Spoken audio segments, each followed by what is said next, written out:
Hello, in this video we will talk about multi-branch if-else statement. So far we saw a simple if statement which has only one if statement, and if the condition is true you're gonna take the branch for that if statement. And then after that we developed that and we saw something more advanced, which is the if-else statement. In the if-else statement, we had two branches. If the condition is true, you're going to take the first branch for the if statement.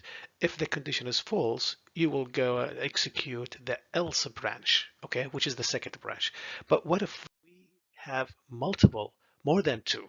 Okay, can we do that? Yes, we can extend it to three or more than three branches if you want. Okay, each branch that we're gonna extend, they're gonna have an expression, and this expression is gonna be checked. And this, the way we check them, it's gonna be in sequence. So we start from the first branch, we check it, and then if it's true or false, then we move to the next one, and so on and so forth. As soon as one of these expressions for these branches is true, we're going to go ahead and take that branch and execute all the statements in that branch, and we're going to ignore the subsequent branches. We're not going to even consider them, okay? If there's no expression is true out of all these branches, we're going to go ahead and execute the else branch, which is the last branch. Here is a flowchart for it. So this is, as you can see, it's more complicated compared to the first if statement that we saw.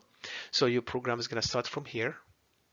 So you come here to the first if statement. Okay, so you check the condition. If it's true, you're going to take this branch and you execute it, and then you finish executing this branch, you go to the rest of the program and you skip every other branch that we have.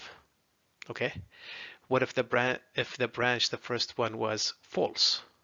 If it's false, I'm gonna go to the next branch and check it. If it's true, I will take it and then execute it and then go to the end of the program.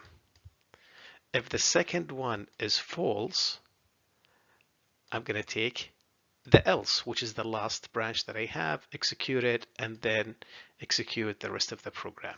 As you guys can see from here, we take only one branch. We do not take them all, okay? Here is the syntax for it and the way that we can write it, okay? So the first one, the first branch that we have is always going to be an if statement, okay? So we have the expression, which is our first expression. If it's true, we're going to execute these statements over here, and we're going to ignore everything else. If it's false, we're going to go to the next branch. The next branch is not going to be an if statement. It's going to be something we call it LF. It's short for else if, and it's going to have its own expression, and its own expression is going to be either true or false. If the expression or expression number 2 is true, we're going to execute these statements. If it's false, we're going to skip them and we're going to go to the else, which means that nothing of the previous conditions or expressions were true. In this case, I'm going to execute the last branch that I have. Okay. One more thing I would like to say over here. What if I have more than 3 branches? What can I do? Okay. Well, there's a couple of things I would like to mention over here. If you have more than 3 branches, this is going to be always the first one. This is going to be the second one, and this is going to be the last one. If you have 4 branches instead of 3 as this example, this block or the LF is going to be repeated twice with different, of course, with different expression. If you have 5, this is going to be 3 LF statements. This is the first branch and 3 branches over here, and the last branch, which makes them 5, and so on and so forth. We can repeat as many branches as we want. We can repeat the LF.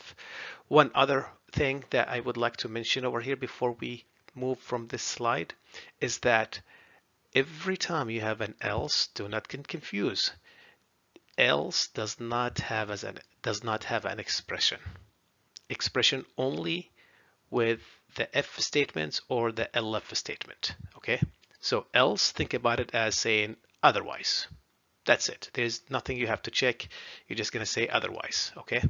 So here is the elif statements, or the multi-branch if statements. We have the if over here. We start with the if with its own expression. Then we have elif, and then we have the else, which is the last part. Okay. And again, also don't forget that after each expression, we have to have colon, and also has to have colon else. And all the statements have to be indented. Okay, they cannot be at the same line.